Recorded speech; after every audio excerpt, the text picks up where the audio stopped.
recently watched Jeff Goldblum's The Fly and What Lies Beneath for the first time. I will be diving into spoilers in this video, but I'm pretty sure you've already beaten me to it and seen these movies already. And while I think very different thoughts about both of these movies, I couldn't help but see a few similarities between the two.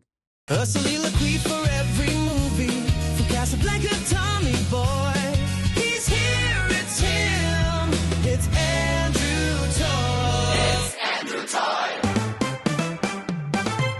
Both movies involve one person in the relation slipping slowly into madness. Both make us question what's actually going on here. Both gradually reveal that the person we thought we knew may not be who we thought they were. And both are directed by acclaimed filmmakers. But despite all the similarities, one is a masterpiece, and the other is a glorified Lifetime TV movie. Let's start with The Fly. I decided to watch this because I've never actually seen Jeff Goldblum carry a movie on his own. And damn, with the strength of a fly, can he carry a movie? Yeah. And not only that, but he is asked to play a character that devolves into madness throughout the film. He can't do it too slow and he can't do it too fast. He's got to find the right stage of devolvement in each scene. Other than knowing the title of this film and having a vague idea that this would probably be about a fly, I had no idea about this film going in. And by God, did this movie surprise me in both its simplistic tone and its genuine horror. It is not a gore fest, but there are definitely scenes where I gasped or had to look away. But it's also an incredibly tragic story. While Jeff Goldblum is transforming into a fly throughout this film, he's shedding his humanity and becoming more monstrous. But because they set the character up so well in the first half, you cannot help but feel for this guy. But you also feel really bad for his girlfriend, Geena Davis, who I would say is the weak link of the film. Her screaming and her pretending to be horrified felt like a Hollywood starlet auditioning to be in a 1920s monster flick. But her character's ex-boyfriend surprised me the most. They set him up as this total sexist loser, but by the end of the film, he ends up being a bit nuanced. I mean, he more or less ended up being the hero of this film.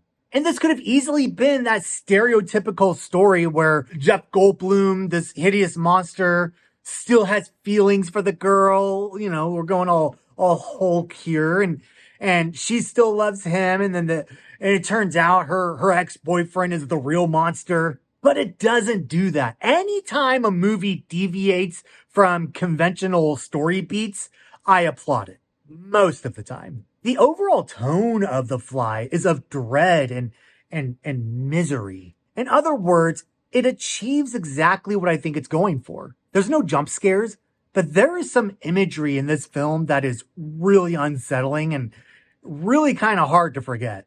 You feel for Jeff Goldblum. You feel for the ruined relationship between him and Geena Davis. The stakes are relatively small, but they still feel really heavy because the film makes you get so invested in these characters. And in the end, what's at stake is a man's credibility and livelihood.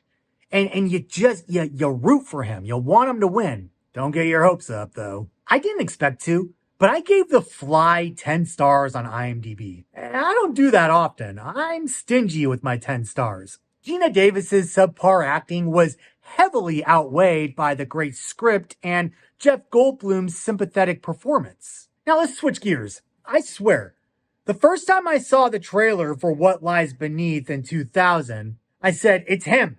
He's what lies beneath. It's him. I know it's supposed to be the dead woman that lies beneath, but you get the point. I knew that he was the bad guy. He was the killer. And having figured out that Harrison Ford was the bad guy, it's probably why I never bothered seeing the film before now. Robert Zemeckis screwed the pooch on this one.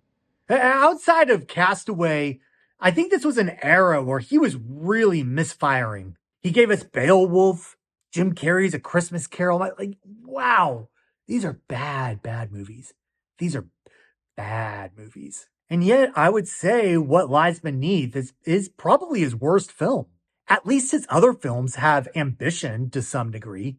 They try to be different. This was a connect the dots psychological thriller that really took no psychology to figure out. And I'm not tooting my own horn. I am the last guy in the room to ever figure something out in a movie. Because my brain just doesn't go there. I don't try to figure things out that aren't going to happen 10 minutes from now. I just try to stay in the present. I just watch what's happening before me now. Now, at the risk of sounding a bit sexist, Michelle Pfeiffer was worse than Gina Davis. Holy crap. Harrison Ford, he clocked in, but you could really tell his heart was not in this movie. Who could blame him? And everything in this movie was predictable, even all the way down to the fake out jump scares. We're supposed to think that Michelle Pfeiffer is slipping into an unhealthy mental state, but because it's a movie, all the supernatural things, they have to be real. They have to actually be happening because it's a movie. Now, I did like the scene where Harrison Ford was trying to drown Michelle Pfeiffer in the bathtub. There was a bit of suspense in that scene, except for the fact that the writers eventually come to the rescue and make it so that feeling starts coming to her feet so she can lift the drain. It's gonna happen. And there are two scenes in this movie, two scenes, totally separate. One of them, she walks in on him, he's pretending to sleep. And another one, he walks in on her and she's pretending to sleep. Just thought that was weird. Like, why? And I knew they were pretending to sleep. That's what's sad. Like, ah. And the movie thinks it's being subtle with its clues, right? But instead, they're dead giveaways. At one point, Michelle Pfeiffer asks Harrison Ford, "Did you know that woman? Did you sleep with her?